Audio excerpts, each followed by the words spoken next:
Okay. So as Tiffany said, my name is Mike Kentz. I am the founder of AI Literacy Partners. I'm an educator, researcher, and writer. Spent most of my career as an English teacher and a writing teacher. And what I'm going to present today is the idea of teaching metacognition inside the AI chat.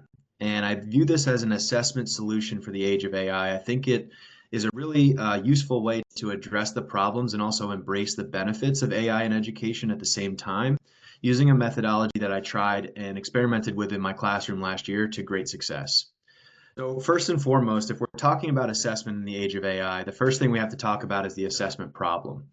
And many of you are likely familiar with some of these problems, but just to sort of set a baseline, one of the biggest issues is that AI makes thinking invisible. AI generated content hides the student's thought process, and it makes it much harder for us as educators to actually assess student proficiency, understanding, and thinking. And it also, AI can complete a lot of our traditional assessments at an above average level, and it can't really be detected. Now, this means that we have to shift our focus with regard to assessments because we also know that over reliance on AI tools seems very likely to it's going to damage critical thinking in our students because they are becoming passive consumers of information and reducing their ability to think for themselves. And AI also offers shortcuts, as many of you are likely very familiar. And I think as educators, we have to face up to the fact that it's going to be very difficult for our students with their packed schedules and their demanding lives and the tempting shortcuts that AI offers to show self-control and restraint and use it in the way that we want them to use and use it thoughtfully. I think we need to acknowledge that they're probably going to take some of these shortcuts, maybe not all the time, but some of the time. And so what this means is we have to come up with some solutions. And first, I wanted to share some of what I consider to be the band-aids to the assessment problem. And these are a couple of ideas I've seen a lot of other educators using. I think they're good. I think we can do better. One of them is the idea of process tracking using, for example, Google Docs. The idea here is to have your students work in a shared Google document so that you can track whether or not large chunks of text are suddenly appearing out of nowhere, indicating they may be copying and pasting from AI. And you can see whether or not they're drafting, revising, and refining for those language-based assessments, whatever they may be. Now, I think this is an okay solution, but I don't love it because I feel like it's a little bit more policing rather than actually trying to deepen thinking and actually find ways to expand their consciousness and awareness and metacognition. Another one that I actually did use in my classroom last year was I really think this applies no matter what. I think we need to lean in heavily to verbal presentations across the spectrum. And what I did with my students when they finished an assessment is I said, everyone's going to have 2 minutes maximum to present verbally their essay or their project, whatever it may be, with no notes and no visual anchor. And now this can be a little intense, definitely. But what I told them to lower the burden is I know you're not going to get everything right, but I want you to do your best to explain it to me in a conversational way. Because I know that if you can explain it verbally, then you definitely know the content, and I can be sure that you didn't necessarily over rely on AI. Additionally, I think it helps with public speaking skills. So I think it's a thing that's going to be good no matter what. Whether we're talking about AI or not, leaning into verbal presentations is a good idea. Another idea I've seen and I think has some real value is the idea of social annotations. And what this means is sort of slowing our students down during the assessment process and periodically asking them to share their work with their peers and also analyze their peers' work. And this helps with metacognition too, because when you stop your work in the middle and you also know that your peer is going to be looking at it, you tend to care a little bit more. And then when you see their work, it sort of deepens and expands your own thinking because you go, oh, they're going this particular route or pathway. That might be something I want to do. Or you can see some of the flaws and try to avoid them yourself. And so I think those periodical social annotations in the context of these language-based assessments can be a really helpful way. But I want to take it further. And what I think the cure to the assessment problem is again the idea of teaching metacognition in the chat through the idea of actually grading our students' AI interactions. And so what this involves is taking the educator focus and moving it away from that traditional product or output that we've usually used and moving it into focusing on the process. Instead, I want to see you actually demonstrate thinking inside of the AI chat itself. And I'm going to grade that and give you feedback.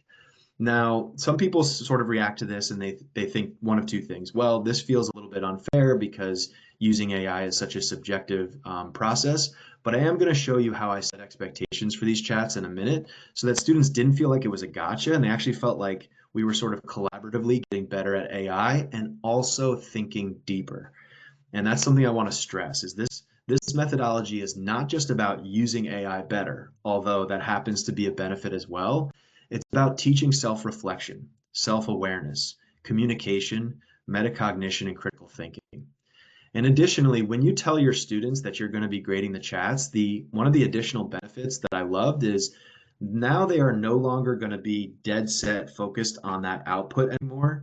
And they also, not just the teacher is focusing on the process, the educator, they are realizing, okay, my evaluation is about my process of learning. So they slow down as well and they focus themselves on the process of learning and demonstrating thinking inside of the chat.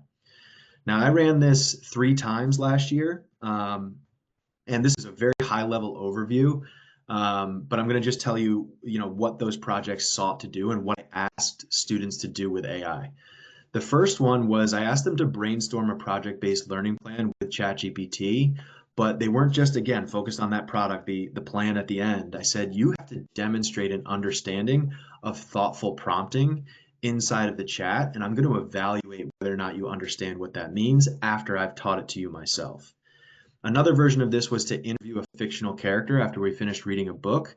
And in that case, it was different. They had to demonstrate emotional maturity, active listening, good conversational skills, and empathy for the character themselves. And the last one was to learn about Chinese mythology from a bot, but also demonstrate in the chat an ability to catch hallucinations. And what I did for that one is actually created a bot that purposely produced inaccurate information periodically, and it was a gamified experience where the students had to catch the bot hallucinating. So you can see that I boxed off demonstrate because that's the unifying trait of all 3 projects. They have something to do in the chat that forces them to be thoughtful. And I'm not going to be able to go deep into these, but I did want to make a really quick plug and let you know that I wrote about these in a book that I published with Nick Pokolitsky, who you're going to hear about in the next section. But chapter 6 of my book goes deep into these projects and tells you what actually happened. Now, let me go a little bit further and talk about this idea of meaningful AI literacy. I think it's a happy accident. It's a little bit serendipitous. We kind of got lucky that meaningful AI literacy actually is metacognition. That's the incredible benefit of AI. Because it's a mirror, because when I work with it, it's really just reflecting back what I want, what I said, what I'm seeking. In order to use it well, you have to be incredibly reflective as a person, incredibly aware of your own goals and how you're actually trying to achieve those goals to quote unquote use AI well. And that develops the all important skill, the transferable skill of metacognition, being aware of your own thinking, analyzing your own processes. And what I saw was that my students either were able to demonstrate high level problem solving and flexibility skills because they have to pivot in real time. You're seeing a real time conversation, a dialogue, like a conversation in many ways that's similar to between 2 humans. How are you reacting in the moment? And so ultimately grading the chats, just to reiterate, is not necessarily specifically about, oh, I'm going to grade your, whether or not you're a good AI user. Really what I'm grading is your communication skills. I'm grading your critical thinking skills, and I'm grading your creativity skills. And so in that way, it was very much an incredible moment for me when I did this in the classroom last year. Now, all that's good and well, right? I mean, grading the chats and finding those things is great, but here's the problem. If we don't set expectations for our students before they go into using AI, then they are not going to be able to actually show their thinking. And the analogy that I like to draw here is to the way that math teachers adapted to calculator. And what they did is first expand their assessments. They created word problems. But at that point in time, students didn't know how to quote unquote show their work, right? That wasn't a thing math teachers and math students knew how to do. So math teachers had to show students how to show their work. That was a process, and it became something. It still happens in schools when you're at the